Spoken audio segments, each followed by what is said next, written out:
Hey boys, welcome back to some Big Bash 5-5 tournament here, and we're just having a look at the other results. Obviously the Sydney Thunder won fairly convincingly, no wickets for either side, that's crazy. The Hurricanes smashing the Strikers in a fairly big win, and then the Sixers beating the Renegades, and we obviously beat the Stars pretty comfortably last game, so we're up to round 3, and we're going along quite nicely, two wins. I will be honest, I am playing on veteran difficulty, and I do increase that. I do put it up to legend a bit later, but yeah, I playing with a full team, it is like a bit easy. I will say this, I think like the 5 overs definitely favors the user, because, you know, the wickets don't really matter. You know, playing 5 overs, it doesn't really matter if you lose a few wickets. It's just about getting some boundaries, really. So it definitely favors the user. I think playing like a 10 over, even 20 over match would be a lot more challenging, but that just takes way too long.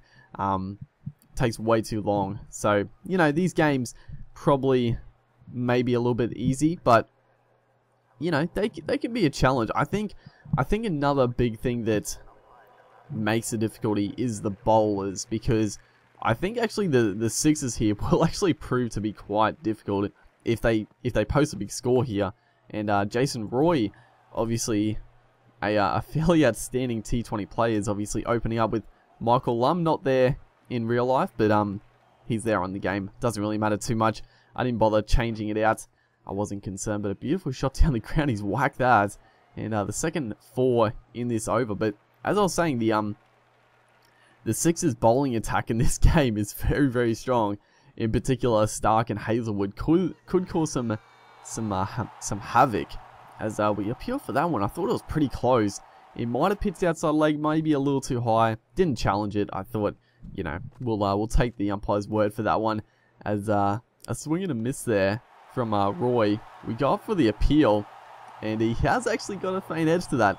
I do find that the edges, I sometimes don't even know if they edged it. I really just appeal.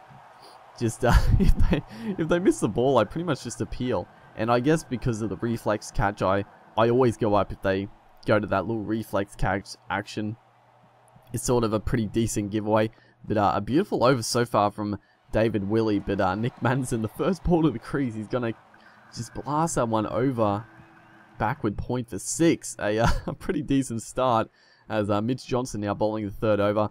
A beautiful start once again, as this one's skied to point. It should be taken, but he has taken it. It's a beautiful catch. I thought he was going to drop it. There was 163 Ks by Johnson. You know, the speeds, don't take the speeds too much into consideration. It's a little quick, but you know, it's fine.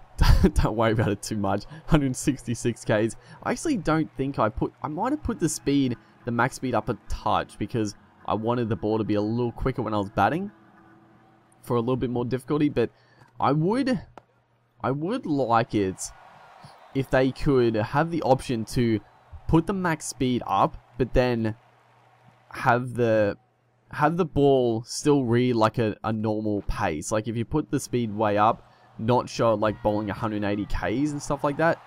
I would much rather it show like just a normal speed, like 140 Ks. But be just a lot quicker. I would much rather that, because it's not a big deal, you know, if you just don't worry about looking at the speedo. But you know, it's one of those little things that you look at and it's like, I would like it to not read 160, 170 Ks, but you know, it is what it is. As who is bowling? I think it's Coultonol. He's actually been tapped around a little bit this over. He's going to get hit for another. Manson is in fine form. Probably should have opened the batting, in all honesty. He's now raced along to 22 off 8.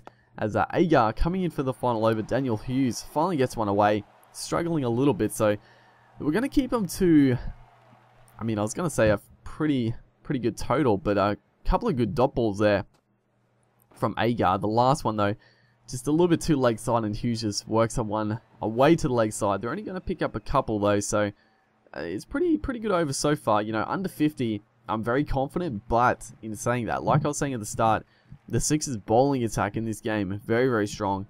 Mitchell Stark, Josh Hazelwood, could be very difficult, as that one's a poor ball.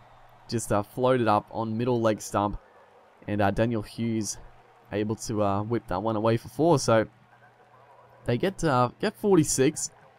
Gonna be chasing 47 to win. Obviously, there's the bowling figures. I skipped over it pretty quickly, but also Doug Bellinger. He's probably pretty good in the game as well, and that's the main thing, because I remember playing. Who did I play against? The Hurricanes with Stuart Broad and Sean Tate.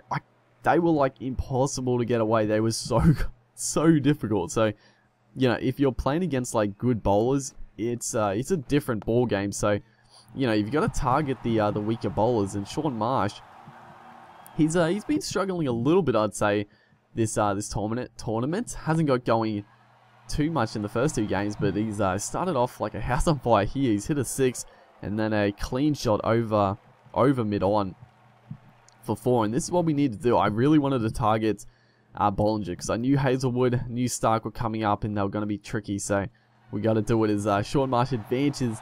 I saw the short ball, I tried to just whip that one away, but, you know, pretty quick, 136, he got up a little too high and just scoops it over to mid-wicket there, and that's the first wicket gone. You know, we've been known to lose early wickets in these matches. It's not a big issue. We got pretty good depth in the batting. Ian Bell, obviously in very good form. But the second ball, it's another short one. It's a shocking delivery down leg side, but it got a little top edge to that.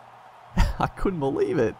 It was just, you know, a rank short one down leg side, but I've got a top edge and it's gone. It wasn't actually Ian Bell on strike. It was Klinger.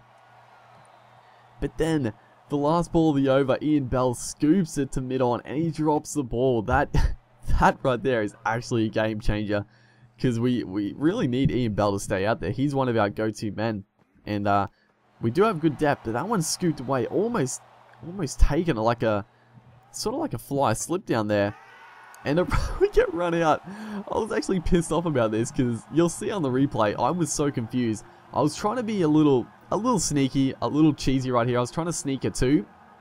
So I go back. I knew the ball was going to hit the stump, so I go off for the single. And 100% I was in the crease.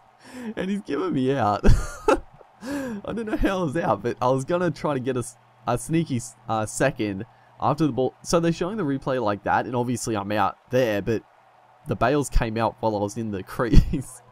I was so confused, but I don't know, the game just it sort of just confused the game, I think, and just gave me out. So we're 3 for 20, we're struggling a little bit, and now Mitchell Stark is on, so, you know, the Hazelwood over was, we only got like 3 runs off it, lost 3 wickets, and the Stark over, we pretty much got no runs. I think we got 1 run, so this Nathan Lyon over, you know, Gary, good bowler, but we got to target him here, and that's a beautiful start by Adam Voges, straight over cover there, or wide mid off, and then we charge. We get a bit of a scoop on that one, but it's gone 112 meters. I was shocked that that went so far. We've gone inside out, so a big start to the over. And what has happened here? Mitch Marsh has gone for a golden duck. Just a bit of an inside edge, I think. Caught by Sam Billings, the keeper. A little bit of turn there by Lyon, so you know you got to use the footwork to get down to the pitch of the ball. Otherwise, it will be a little tricky. As Whiteman, nice little sweep there to pick up a couple.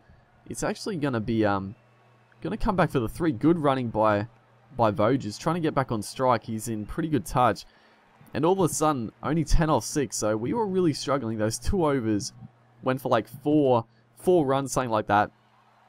And once again, just going inside out for that one. I was trying to hit that, and that's something that people are bringing up. You can't hit over cover, and I do notice that. You know, I like to try and finish the match off in style. Go for the ramp here.